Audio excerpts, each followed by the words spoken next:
O Globo estreia hoje uma série de reportagens sobre a quarta revolução industrial. Conhecida como manufatura avançada, a indústria 4.0 é marcada pela integração das tecnologias, análise de dados e a customização. Hoje nós vamos acompanhar as mudanças nos processos produtivos dentro das fábricas. A reportagem é de Janaína Lepre e Anderson Dela Cruz, com edição de Renato Vieira e finalização de Anderson Oliveira. A gente sabe das primeiras revoluções industriais pelas histórias que estão nos livros, nos filmes. Tudo começou na Inglaterra, 250 anos atrás. Lá nasceram as fábricas com máquinas a vapor e as linhas de montagem que dividiram o trabalho em etapas. Na segunda revolução, a industrialização se espalhou pela Europa, Estados Unidos e Japão. Tempos modernos imortalizados no cinema por Charlie Chaplin. Foi a fase da eletricidade, da superespecialização e do surgimento do movimento operário. A terceira revolução foi depois da Segunda Guerra. Tem a ver com informatização, robótica, ou seja, com o uso do conhecimento científico na produção. Agora o mundo entra numa outra revolução, a quarta, também chamada de manufatura avançada. E dessa vez, a gente pode deixar de ser espectador e virar protagonista da transformação. Os conceitos da indústria 4.0 viraram de cabeça para baixo a imagem que a gente tinha do chão de fábrica. Nós estamos agora em uma planta industrial planejada para funcionar com a integração das tecnologias. A primeira diferença que a gente percebe é que ela é bem mais silenciosa do que uma fábrica comum. E também é bem mais vazia. Aqui os funcionários basicamente fiscalizam as máquinas, que fazem trabalho pesado. A fábrica produz componentes para motores de carro. Na indústria 4.0, as tecnologias precisam funcionar integradas. Algumas nossos olhos não enxergam, mas essas câmeras sim. A primeira identificação da peça é aqui. Sim, as peças elas vêm já do fornecedor com uma identificação, no caso é um QR Code. É como se cada peça tivesse um número de RG. Toda vez que ela passar por alguma etapa da produção, o servidor fica sabendo. As informações serão armazenadas por 20 anos, porque se um dia houver algum problema, será possível rastrear a peça e saber como foi produzida. Mas como elas são acompanhadas uma a uma, a empresa diz que o risco de defeitos diminui.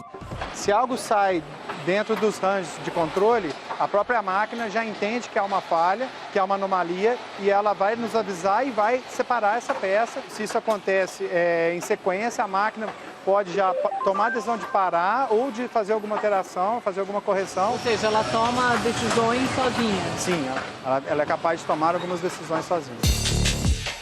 A falha também pode ser corrigida de longe. A fábrica, que fica em Poços de Caldas, Minas Gerais, é um braço de uma multinacional alemã.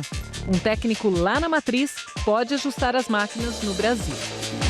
E você tem, assim, como benefício, processo de montagem totalmente fiel, com alta qualidade, alta performance, com baixo nível de sucata, de scraps. Então, esse era o desafio, né, e que a indústria 4.0 pode proporcionar.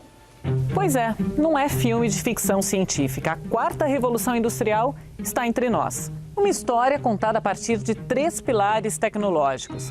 A capacidade de armazenar um conteúdo gigantesco de informações, de analisar os dados e identificar tendências e de integrar várias tecnologias.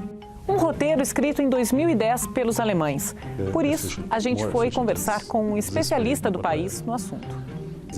Sim, os alemães podem ter sido os líderes, mas eu acho que em diferentes países como China, Estados Unidos e Brasil, existem algumas empresas dando os primeiros passos nessa direção. Inclusive o Brasil. Segundo a Confederação Nacional da Indústria, 7 em cada 10 grandes empresas do país usam pelo menos uma tecnologia digital da indústria 4.0. A Agência Brasileira de Desenvolvimento Industrial diz que, considerando todas as nossas indústrias, 4% são 4.0. O objetivo é chegar perto de 10%. O presidente da BDI diz que não é mesmo para todo mundo, mas todo mundo vai ganhar. O objetivo da Revolução 4.0, dessa quarta revolução industrial, não é só trabalhar a 4.0, é evoluir as outras partes da cadeia industrial, também do tecido industrial brasileiro. Então é fazer com que a 1.0 vire 2, que a 2 vire 3 e que a 3 vire 4.0. A indústria automobilística é uma que tem puxado a cadeia. Nessa montadora alemã, as tecnologias que estão sendo implementadas obrigam a adaptação dos fornecedores. Com a conectividade da indústria final com os fornecedores, por exemplo, todos ganham, porque você consegue produzir aquilo dentro do tempo que isso vai ser consumido. Hoje, o código de barras identifica o automóvel da carcaça até a pintura, para controle da indústria. Mas a ideia é que identifique um carro feito sob medida, do jeitinho que o dono quiser. Lá na frente, a produção sob demanda pode representar o fim de pátios congestionados com o estoque. De acordo com o diretor industrial de uma das maiores empresas de TI do mundo, a vida do consumidor vai mudar até nas pequenas coisas do dia a dia. Você tem algumas mudanças radicais aí, né? Não só você corre o risco de reduzir estoque, né? Mas como selecionar melhor que tipo de estoque eu preciso ter dentro da minha fábrica e que tipo de estoque eu tenho que vender para o meu consumidor que quer imprimir em 3D um determinado produto. Customização. Vender projeto em vez de produto. Mas para tudo isso dar certo, o Brasil ainda precisa avançar no básico: conectividade. Internet rápida e mais barata.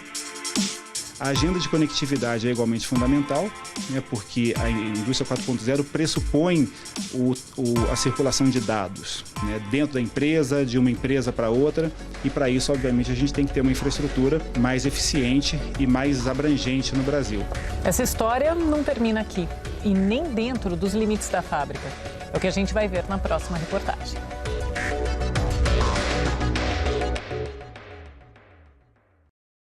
E você pode rever esta primeira reportagem da série Indústria 4.0 no Globoplay e na página do Jornal da Globo na internet.